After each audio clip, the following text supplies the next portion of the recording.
The chef was cutting up this pig, his cleaver circled around on the pig's body and slit out from its mouth. The blade didn't get any blood. Then the chef grabbed the pig's legs and lifted it up. In an instant the pork and the bones were separated. Everyone clapped for his cooking skills. Soon a pork was served, but after the meal everyone felt stomach pain.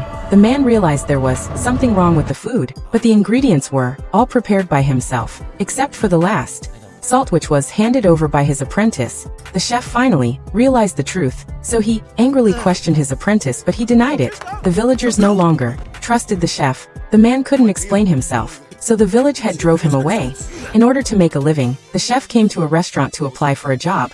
His competitor was this man. The man caught a pufferfish. He used his precise knife skill, fully sliced it into sashimi. Then the man picked a sea bream. He cut opened the fish's back and sliced it into thin pieces. What's more magical? That sea bream was still swimming. Even with only bones left, it couldn't feel the pain. The chef's dish was favored by the boss. The man was puzzled. Turned out the man had used an ice knife just now. The man was convinced. He even asked to become the man's apprentice. Hearing that the man's cooking was really good, the restaurant's head chef felt threatened, so the head chef also wanted to compete with the man in cooking. Whoever lost had to leave the restaurant. This time the dish they would make was roast duck.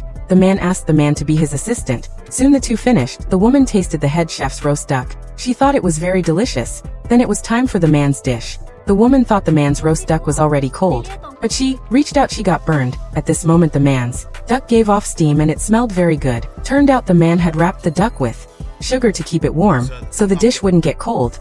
The woman tasted a piece of duck meat.